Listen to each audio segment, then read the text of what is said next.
nga tuli muvaawo mpitewo 221 nze Steven Dunstan Busulwa ndi mwanjuzi nyina Honorable Asman Basalirwa nyina Honorable Deogracious Kingi nyina Honorable Emmanuel Dombo tukubaganya birowoozo ku nsonga ezigenda mu maaso mu nsi abatuwagira bayitibwa ML5 Digital Network abakola obuuma obukuyamba okunaaba nga tokuteeko olinnyako na kigere ne kaleeta amazzi n'onaaba n'olinnyako ekigere ne kakuwa liquid soap oba sanitizer bano nno bw'oba olina company restaurant somero katale maduuka manene genda obugule batunda akamu n'obungi wasanga ku Salama Road opposite St Joseph Clinic essimu yawe 0700 790 333 0701 790 333 ate akatabo k'ekyapa kya gavumenti akatibwa Uganda Gazette volume ya 5 kafuluma katundibwa esiringi 5000 ngenda okagule omanye ennongoseeza mu mateeka ag'enjawulo n'ebintu ebirala ebiteekeddwa mu kyapa kano kalimu Marriage Act kalimu Commissioner for Oaths Act Advocates Act NGO Act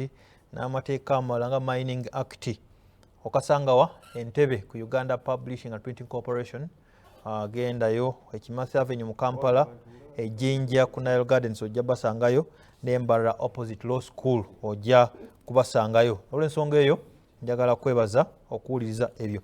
Honorable Dombo Manuel Hajji Ssebagala omugenzi simanyi council nedo kikubuuza naye banakinzire mukati afiidde mu balaki yali abadde presidential advisor agenze mu nuupu yaliko mu DP tumujjukire omujjukiro kyanga ku lwenale bannaffe ekitalo nnyo eky'omugenzi ali Hajji Ssebagala kubanga amawulire ge ag'okufa gafuluma nga ndi wano mu studios za CBS era program bagiyimiriza okukola akalango naye engeri gye mmanyi empisa y'obusiraamu nalowooza nti enkeera waalu bazikirawo baali bamaze okumuwerekera mba kukimanya buti nti ebyokumuwerekera babyongezaayo olw'ekiraamo kye yakola ffenna twava wa Katonda era eyo gye tulidda tusaba omugenzi Katonda amulamuze ekisa ebibi bye tabimubalira kubanga ffenna tuli bantu n'ebya Katonda tujja kubirekera Katonda ffe abali ku nsi tusigazza kimu saala na kumwegayirira. Hajji Ssebagala yalina ebyewunyisa bingi ne mu kufa muzzemu ebyokwewuunya mu kufa kwe kubanga bali kinyumyako kyatwala akabanga okuziikibwa okusinziira ku byafaayo bye simanyi kino nga bwe mukirambika mu ddiini y'Obuyisiraamu naye nga nakyo kigenda kubeera kyafaayo era abantu bajja kutwala akabanga nga bakinyumyako. Hajji Ssebagala nali mubaka mu Parliament ne tusisinkana mu lukiiko lwa weather babiyita batya mbeera y'obudde climate change lwali mu Denmark saamanya nti Mwami Ssebagala gyali nga meeya naye ngenda okuwulira eddoboozi ng'ateesa nga ndi mukoona nina gye ntudde nga mpulira eddoboozi lyemmanyi nga ndimanyidde Uganda ateesa mu luzungu olwo ng'ateesa mu luzungu era ku olwo I admired negomba nnyo nenga nti courage obwedda Mwami Basalirwa gy'agamba Honorable nagira mu Hajji Ssebagala tokumanya kwa okutono oluzungu tekyamulobera kuteesa n'abazungu bananyini lulimi okubategeeza ekyo kyali era courage eyo gye yatambulanga nayo gye yakozesa era juzi we twali mu lukiiko lw'abannamawulire ku kitebe ekikulu eky'NRM Secretary General w'NRM Right Honorable Justin Kasule Lumumba yagamba abavubuka ti Hajji Ssebagala abadde kyakulabirako mulekerawo okwekubagiza nti obunafu bwe tebwamugaananga kwanganga ekyo nga tewali ekkomo lye bataddewo ekisirikwa ekigaa nti wano tewali kkomo limugaana kwogera luzungu lumenyefu naye waliwo omuntu asomako n'atuuka mu ssomero naye n'alowooza nti kyagenda okwogera kibi neyekubagiza n'akitya okukyogera ate n'asigala nga kyandituuseeko singa ayogedde nga nakyakifiiriddwa naye nga Hajji Ssebagala ekyo nga tokisobozesa abadde courageous juzi wano nga tanawummula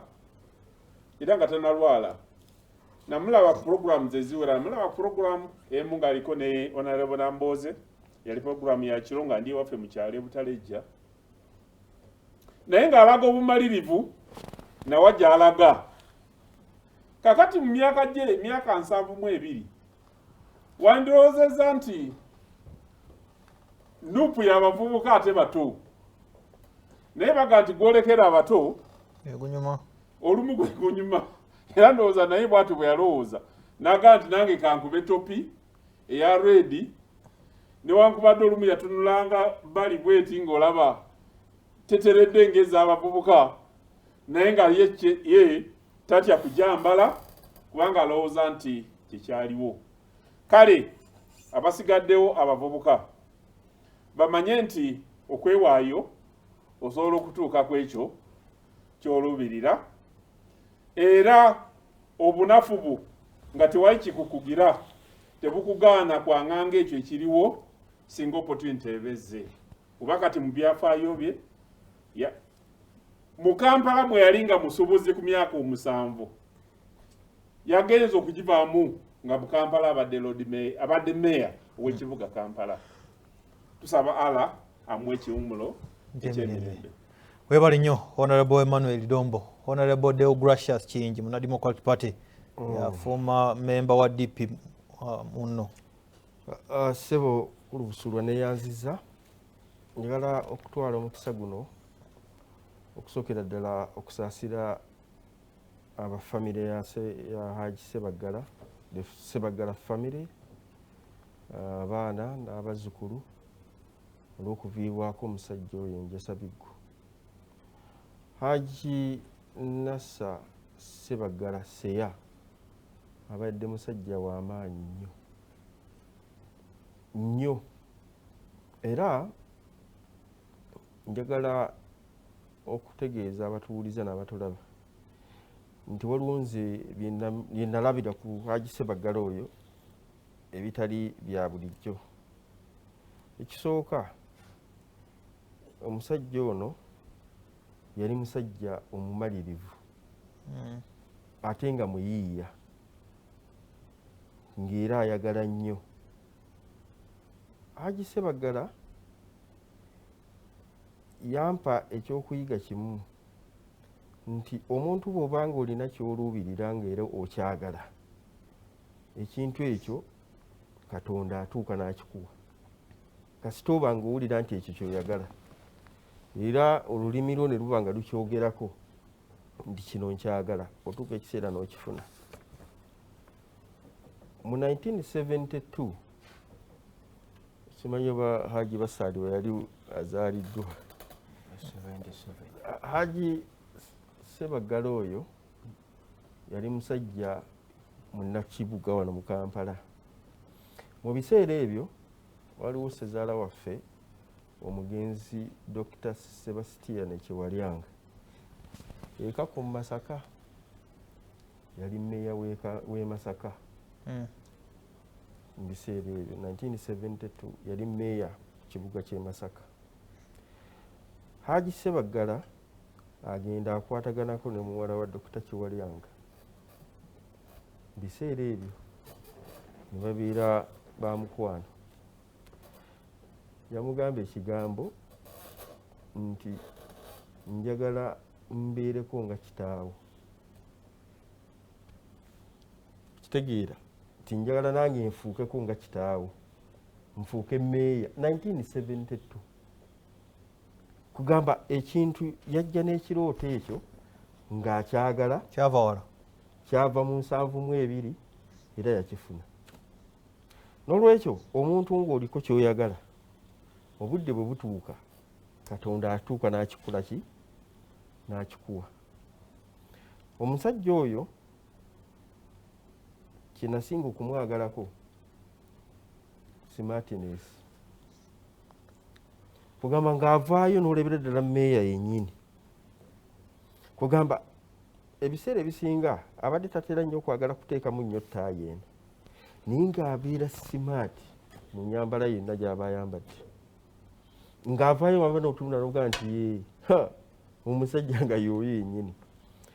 Hajji Ssebagala obwongo bwe bwali shaapu. Bannayuganda tulina ekizibu. Tuyinza okulowooza nti omuntu okutuuka okweyagala n'okubeera mu bulamu obulungi ateekeddwa kusoma n'abeera n'eziddiiguli n'ezi PhD. Ekyo si kituufu.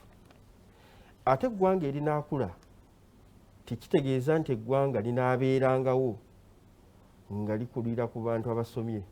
Nedda. Abantu balina okusoma, naye okusoma kwokka nga tolina bwongo buyiiya si kye kireeta omuntu okubeera mu mbeera ennungi.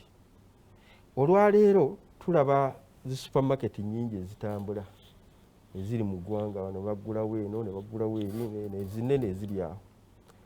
Naye toyinza kukkiriza nti omusajja yava mu katale e Nakasero n'abeera mu supermarket ku Uganda ku kizimbe kya Mutawa leero gye bayitanga Ugantico supermarket.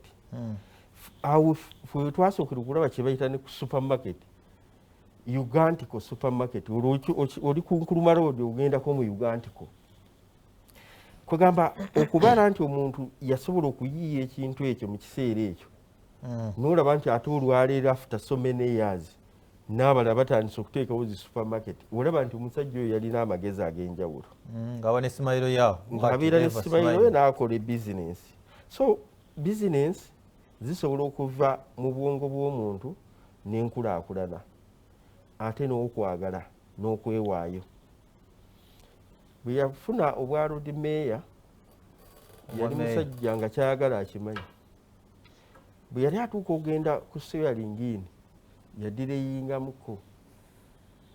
In fact yakyusaamu n'olunaku. Kati ye tawuni kiraako w'ekiseera ekyo ndoza yali Gordon Mwesigye. Namugamba nti tayimu eno tukulinzira.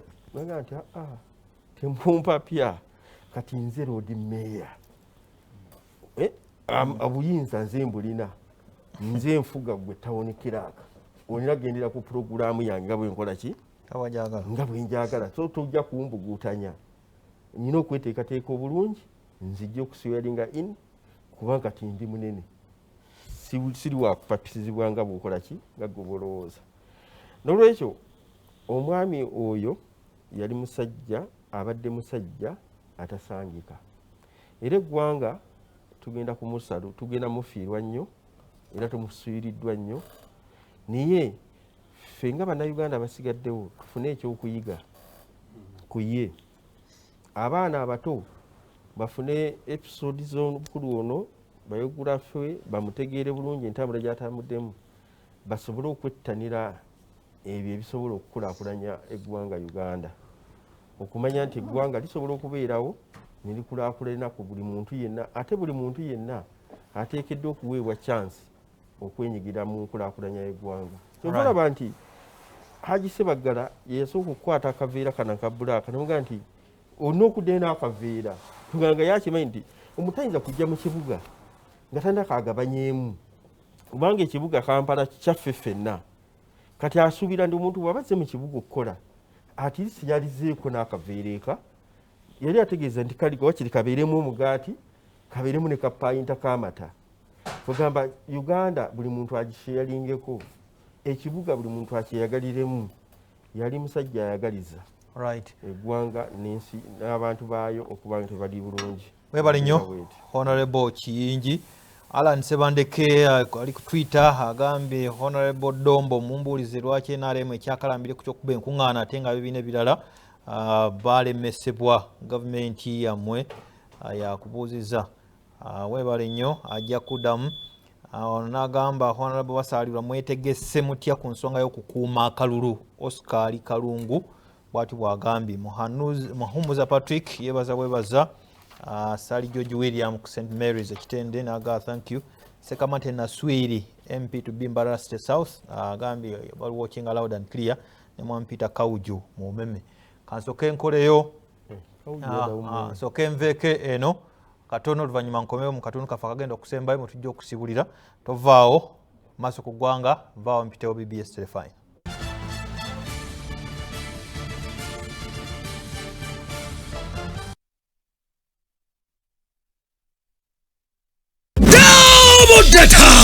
Airtel kugona modeko double data ne deal ya smartphones ekyasinze okubeera ensava mu Uganda. Kula smartphone eya 3G oba 4G teka mu line ya Airtel wefunire bonus wa data ebitundu 10 ku buli 10 okuva mu Airtel ku bando zonna eza